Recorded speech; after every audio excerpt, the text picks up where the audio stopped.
Hi అండి అందరికీ. నేను మీ కవితా చిట్టిబాబు. మా ఫామ్‌లోకి అయితే కొత్త పొట్టేలు పిల్లల్ని అయితే తీసుకొచ్చాము. పీలేరు సంతలో అయితే మా హస్బెండ్ ఈ పిల్లల్ని అయితే తీసుకొచ్చారు. ఒక్కో పిల్ల ప్రైజ్ వచ్చేసి మాకు 9000 రూపీస్ అయితే పడిందండి. 17 పిల్లలు అయితే తీసుకొచ్చారు. లైవ్ వెయిట్ వచ్చేసి 25-28 కేజెస్ అయితే ఉన్నాయి. హైట్ అండ్ వెయిట్ అయితే చాలా బాగున్నాయండి. ఇంకా ఇవైతే ఫామ్‌లోకి తీసుకెళ్తే సరిగ్గా మేత అయితే తినడం లేదు. అసలు ఫామ్‌లోకి తీసుకెళ్తా అంటే పైకి కూడా అసలు స్టెప్స్ కూడా ఎక్కడం లేదు. చాలా భయపడుతున్నాయి. ఎందుకంటే ఇవి బయట అలవాటు పడిన పిల్లలుగా ఉన్నాయి. ఇంకా ఈ ఫస్ట్ బ్యాచ్ పిల్లలైతే 30 పిల్లల వరకు అమ్మకానికైతే ఉన్నాయి. మనము పొట్టేలు పిల్లల్ని కొనేటప్పుడు మాత్రం సెలక్షన్ అనేది చాలా ఇంపార్టెంట్ అండి. బాగా హైట్, లెంత్ ఉండే పిల్లల్ని సెలెక్ట్ చేసుకుంటే గ్రోత్ అనేది చాలా బాగా తొందరగా వస్తుంది. ఇంకా సెలక్షన్ పరంగా అయితే కాస్ట్ కూడా ఎక్కువ చెప్తారు, కానీ గ్రోత్ అనేది బాగుంటుంది. అలా కాకుండా మనం కట్టగా ఉండే పిల్లల్ని తీసుకుంటే అన్నీ కలిసి ఉంటాయి కాబట్టి కొన్ని అయితే పిల్లలు గ్రోత్ అనేది సరిగ్గా రావు. ఇంకా అలాంటి పిల్లలకైతే మనం ఫీడ్కే ఎక్కువ ఖర్చు పెట్టాల్సి వస్తుంది.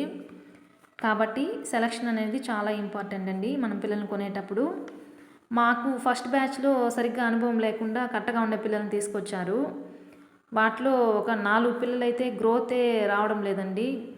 తెచ్చినప్పుడు ఎలా ఉన్నాయో అలానే ఉన్నాయి, కానీ తినేది మాత్రం బాగా తింటున్నాయి. గ్రోతే రావడం లేదు. కాబట్టి పిల్లలను కొనేటప్పుడు మాత్రం సెలక్షన్ అనేది చాలా ఇంపార్టెంటు. ఇంకా కొత్త పిల్లలు ఫామ్‌లోకి తెచ్చినప్పుడు అయితే షెడ్‌లోకి వెళ్ళడానికి కూడా చాలా భయపడ్డాయి అన్నమాట. ఒక 2 రోజులు అలవాటు పడ్డాక వాటంతటా అవే వస్తున్నాయి. తెచ్చిన ఫస్ట్లో అయితే మేత కూడా సరిగ్గా తినకుండా ఉన్నాయి. అవి అలా అలవాటు పడ్డాయో తెలియదు మనకి. అలాంటప్పుడు లివర్ టానిక్ వచ్చి ఫస్ట్ 2 డేస్ తాగించాలి. అది తాగించడం వల్ల అయితే ఆకలి బాగా వేస్తుంది కాబట్టి మేత మేయడానికి అలవాటు పడతాయి. పిల్లలు ఫామ్‌లోకి తెచ్చుకున్న కొత్తలో ఫీవరు అలాంటివి వస్తాయి. ఇంకా కోల్డ్, కాఫ్ అలాంటివి కూడా వచ్చే ఛాన్స్ ఉంటుంది. ఎందుకంటే అవి క్లైమేట్కి చేంజ్ అవ్వడం వల్ల అలవాటు పడేందుకు కొంచెం టైం పడుతుంది. వర్షాలైతే మొన్నటి వరకు పడుతూనే ఉన్నాయి. ఆ టైంలో అయితే మాకు పచ్చిగడ్డి తీసుకురావడానికి చాలా ఇబ్బంది అయిందండి. తేమగడ్డి పిల్లలు సరిగ్గా తినలేదు. ఇంకా శనగతీగలు అయితే ఈ సీజన్లో బాగా దొరుకుతాయి కాబట్టి మేము స్టోర్ చేసి పెట్టుకున్నాము. మాకైతే వర్షాలు పడినప్పుడు అయితే శనగతీగలు ఉండడం వల్ల మేతకు చాలా బాగా యూజ్ అయ్యింది.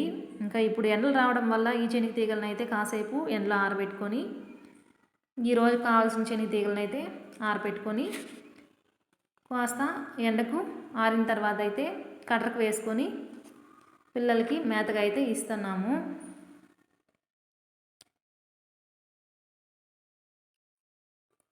ఈ వీడియో మీకు నచ్చినట్టయితే మన ఛానల్ని అయితే సబ్స్క్రైబ్ చేసుకోండి. ఇలాంటి ఇంట్రెస్టింగ్ అండ్ యూస్ఫుల్ వీడియోల కోసం అయితే మా ఛానల్ని అయితే వాచ్ చేస్తూ ఉండండి.